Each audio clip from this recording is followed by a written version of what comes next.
وقار صاحب کہا یہ جاتا ہے کہ first impression is the last impression. What do you have to say about it? پہلا تاثر جو ہے وہ بہت غیر معمولی ہوتا ہے, اس میں تو کوئی شک نہیں ہے, لیکن جنرلی اس کے بارے میں یہ کہا جاتا ہے کہ جو فرسٹ امپریشن ہے جو لٹریری حوالے سے کہا جاتا ہے وہ یہ ہے کہ وہ جو فرسٹ امپریشن ہوتا ہے وہ اتنا اسٹرانگ ہوتا ہے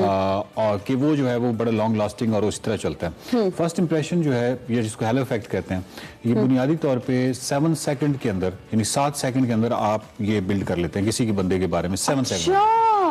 لیکن یہ تاثر کس حد تک ٹھیک ہوتا ہے یہ میں آپ کو بتاؤں کہ فرسٹ امپریشن مطلب مور دین 90% آپ بڑے ایزیلی کہہ سکتے ہیں کہ وہ غلط ہوتا ہے, ہمیشہ غلط ہوتا ہے. 7 سیکنڈز میں آپ کسی کو کتنا ہی جان سکتے ہیں سوائے اس کے کہ انہوں نے پرفیوم کون سا لگایا ہوا اتنا ہی آئیڈیا. لیکن پرابلم یہ ہوتا ہے کہ یہ ہمارے اندر یہ انیٹ ہے, ہم یہ کر لیتے ہیں چاہے ہم نہ چاہتے ہوئے بھی کر لیتے ہیں. مطلب کوئی بھی بندہ میرے سامنے آئے گا, کوئی آپ مثال کے طور پہ اس وقت آپ کوئی منظر کشی کریں کسی بھی جگہ کے بارے میں جو میں نے نہ دیکھی ہو تو ڈیفینیٹلی میں اس کی ایک شکل بنا لوں گا. وہ کہ جب میں وہاں جاؤں گا تو وہ شکل اس سے بالکل مختلف ہوگی. بالکل اسی طرح جو ہمارے سامنے کوئی بندہ آتا ہے اس کے حوالے سے جو اس کی پرسنالٹی کے حوالے سے ہم ایک شکل بنا لیتے ہیں, وہ بعد میں اگر اس بندے کے ساتھ ہم وقت گزارتے ہیں تو معلوم ہوتا ہے کہ وہ شکل اور وہ بندہ کافی مختلف ہے. جو فرسٹ امپریشن ہے وہ ہمارا ٹھیک نہیں ہے اگر اس بندے کے ساتھ ہم کنٹینیوسلی وہ کریں. اچھا یہ باعث ہے بیسیکلی یہ ایک تعصب ہے, عقلی تعصب ہے اور یہ بہت نقصان دہ ثابت ہوتا ہے. بہت ساری ایسی فیلڈز ہیں جس میں نقصان دہ ثابت ہوتا ہے. مثال کے طور پہ آپ سے کوئی انٹرویو لے رہا ہے, ٹھیک ہے, اب جو انٹرویو کے لیے آپ گئی ہیں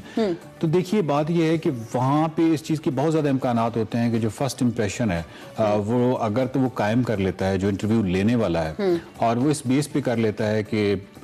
آپ نے کوئی ایسا کلر پہنا ہوا ہے جو اس کو اچھا لگتا ہے, جو اس کا فیوریٹ ہے, تو اس کے ساتھ ہی اس کے ذہن میں جو آپ کے بارے میں ایک سافٹ کارنر ہے وہ پیدا ہو گیا. یا کوئی ایسی چیز ہے جو کہ کوئی ایفیلیشن ریلیجیس یا پولیٹیکل یا کسی بھی کاسٹ کے حوالے سے اس نے آپ کا نام دیا, وہ خود ایک نیازی صاحب ہیں اور انہوں نے دیکھا کہ ہنا نیازی, تو اس کے حوالے سے اس کا امپریشن جو ہے ایک نیچرل ہے. اب یہاں پہ پرابلم یہ ہوتا ہے کہ کیونکہ یہ باعث یعنی ایک تعصب ہے اور اس کی بنیاد پہ ہمیشہ غلط فیصلے کرتے ہیں, تو یہ جو اس طرح کی جگہ ہوتی ہے جہاں پہ انٹرویو کرنے والا ہے یا یورپ میں یا امریکہ میں یا مختلف جگہوں پہ اس چیز کو پریکٹس کو زیادہ اپنایا جاتا ہے کہ آپ کو بہت آبجیکٹیو ہونا چاہیے, اور آبجیکٹیو کرنے کے لیے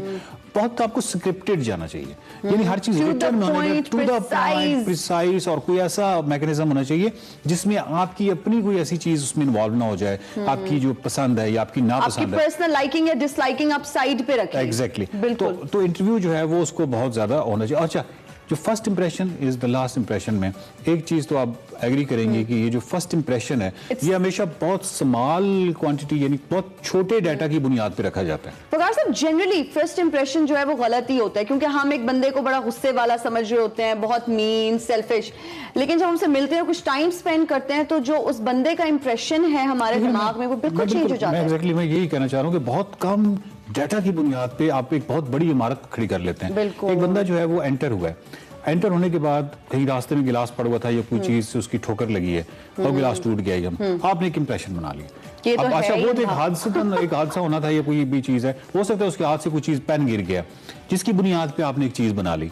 اب اس کے ساتھ آپ وقت گزاریں گے تو جو کچھ بھی آپ نے بنایا ہوا ہے وہ جس کو کہتے ہیں نا ہیلو افیکٹ, تو وہ مکمل طور پہ ہمیشہ یہ افیکٹ جو ہے یہ آپ کو بتاتا ہے کہ ہمیشہ آپ ہمیشہ غلط ہوتے ہیں. بہت ساری بنیادوں میں آپ نے جتنی بنیادیں ہیں وہ غلط ہوتی ہیں, اور بہت سارے معاملات میں آپ نے جو بھی اوپینین بنایا ہوتا ہے وہ غلط ہوتا ہے. اس سے لیکن ہم سیکھتے نہیں ہیں. پرابلم یہ ہے کہ انسان جو ہے اس چیز کو جانتے ہوئے بھی مثال کے طور پر میں جس سے ابھی ہم بات کر رہے ہیں تو ہم جانتے ہیں نا, لیکن اس کے باوجود جہاں پہ کوئی بھی آئے گا انکانشیسلی ہم اس کو جج کر رہے ہوں گے, فوراً جج کر رہے ہوں گے یا اس کے بارے میں ایک رائے ضرور رکھیں گے, قائم کر لیں گے. یہ ایوولوشن میں ایک ہے معاملہ, لیکن بات یہ ہے کہ اس کے بغیر ہم رہ بھی نہیں سکتے کہ ایک جس کو کہتے ہیں کہ ایک ایبسٹریکشن ہم قائم کر لیتے ہیں. وہ ایبسٹریکشن جو ہے وہ جب ڈیٹیل میں ہم جاتے ہیں بعد میں اس بندے سے ملنا ملانا ہوتا ہے تو پھر بہت حد تک وہ چیزیں جو ہیں جو ہم نے پہلے کی ہوتی ہیں وہ غلط ہی ثابت ہوتی ہیں. لیکن اس ساری جو گفتگو شنید ہے اس کا مقصد یہ ہے کہ کیونکہ یہ باعث ہے, کیونکہ یہ تعصب ہے, اور یہ تعصب جو ہے جو عقلی تعصب جتنے بھی ہوتے ہیں وہ ہمارے ریلیشن شپس کو خراب کرتے ہیں. انڈسٹریل یا اس لیول پہ اگر آپ دیکھیں تو آپ کی جو ہائرنگ ہے وہ ان معاملات کو خراب کریں گے. یا تو آپ غلط بندہ ہائر کر لیں گے